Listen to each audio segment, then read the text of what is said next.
নমস্কাৰ স্বাগতম জনাইছো অন্য এটা ভিডিঅ'ৰ মাজলৈ। আজি নিউজিলেণ্ডে সাউথ আফ্ৰিকাক 50 ৰানত হৰুৱাই ফাইনেললৈ প্ৰৱেশ। যেটো আজি দ্বিতীয়খন সেমিফাইনেল মেচ আছিল নিউজিলেণ্ড আৰু সাউথ আফ্ৰিকাৰ মাজত। আজি নিউজিলেণ্ডে 50 ৰানত পৰাস্ত কৰে দক্ষিণ আফ্ৰিকাক আৰু 9 মাৰ্চত অনুষ্ঠিত হ'বলগীয়া ফাইনেল মেচত ভাৰতৰ সৈতে অৱতীৰ্ণ হ'ব নিউজিলেণ্ডে। যেহেতু নিউজিলেণ্ডৰ লগত ভাৰতে আগৰ মেচখনো খেলিছিল, আগৰ মেচখনত ভাৰত জয়ী হৈছিল আৰু এতিয়া আকৌ ভাৰতে ফাইনেল মেচ খেলিব নিউজিলেণ্ডৰ সৈতে। ভাৰত আৰু নিউজিলেণ্ড দুইটা গ্ৰুপ এ দলতে আছিল। গ্ৰুপ বিৰ পৰা যদি দক্ষিণ আফ্ৰিকা জিকিল হয় ফাইনেললৈ গ'ল হয়, কিন্তু দুইটা টিমে গ্ৰুপ এৰ পৰাই ফাইনেললৈ প্ৰৱেশ কৰিছে।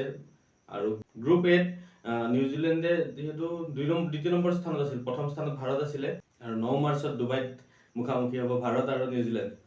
আজিৰ মেচখন এনেকুৱা আছিল যে প্ৰথমে নিউজিলেণ্ডে বেটিং কৰি 362 ৰানৰ টাৰ্গেট দিয়ে, যেহেতু বিশাল স্কোৰ এটা কৰিবলৈ সক্ষম হয়।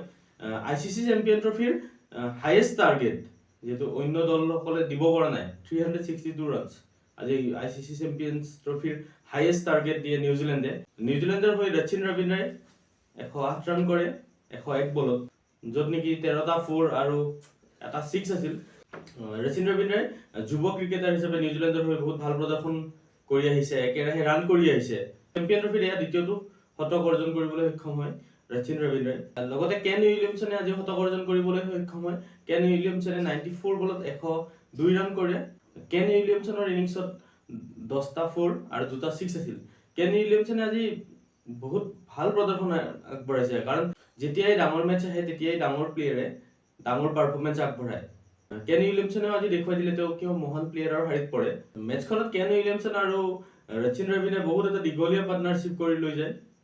লগতে কেন উইলিয়ামছনে 19,000 ৰান কৰে, যেটো নিউজিলেণ্ডৰ হৈ প্ৰথম বেটসমেন যিয়ে 19,000 ৰান কৰিবলৈ সক্ষম হৈছে। অন্য ভাৰতীয় দলসকলৰ আছে যদিও নিউজিলেণ্ডৰ হৈ প্ৰথমজন বেটসমেন যিয়ে 19,000 ৰান কৰিবলৈ সক্ষম হয়। আৰু লগতে গ্লেন ফিলিপছে 49 ৰান কৰে আৰু ডেৰেল মিচেলে 49 কৰে। গ্লেন ফিলিপছে শেষত 27টা বলত 49 ৰান কৰে আৰু নিউজিলেণ্ডক 362 ৰানলৈ লৈ যায়। আজি সাউথ আফ্ৰিকাৰ বলাৰসকলে বৰ এটা ভাল প্ৰদৰ্শন কৰিব নোৱাৰিলে।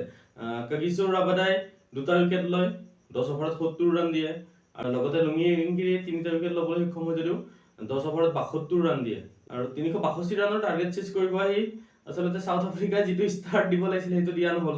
টেম্বা বামুৱাই আহি বহুত এটা লেহেমীয়া ইনিংছ খেলিলে, যদিও অৰ্ধশতক কৰে তথাপিও এটা খুব লেহেমীয়া ইনিংছ খেলে। 71টা বলত 56 ৰান কৰে, যিহেতু ষ্ট্ৰাইক ৰেট বহুত কম আছিল, কাৰণ অন্য মেচত ঠিকে আছিল, কিন্তু আজি যেহেতু টাৰ্গেট এটা বহুত বিশাল 362 ৰানৰ টাৰ্গেট চেজ কৰি আছে, টেম্বা বামুৱাই ইনিংছটো খুব লেহেমীয়া কৰি দিলে। এটেকিং ইণ্টেন্টটো দেখা পোৱা নগ'ল সাউথ আফ্ৰিকাৰ বেটসমেনসকলৰ। লগতে সাউথ আফ্ৰিকাৰ হৈ ভেণ্ডাৰডেছনে 69 ৰান কৰে।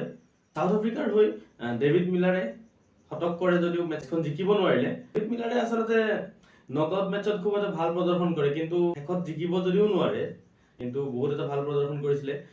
শেষত ডেভিড মিলাৰে টেলেণ্টাৰ বেটসমেনৰ লগত এটা দীঘলীয়া পাৰ্টনাৰশ্বিপ কৰে আৰু শতক অৰ্জন কৰে যদিও সাউথ আফ্ৰিকাক জিকাব নোৱাৰিলে।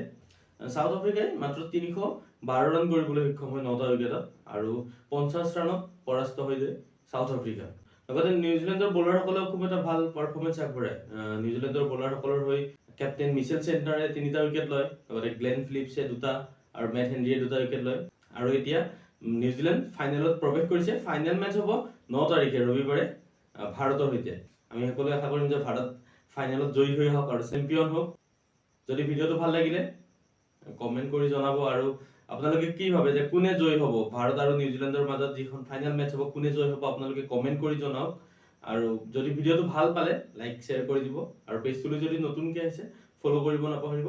এইদৰে মই সকলোবিলাক ক্ৰিকেটৰ আপডেট দি যাবলৈ চেষ্টা কৰিম। ধন্যবাদ।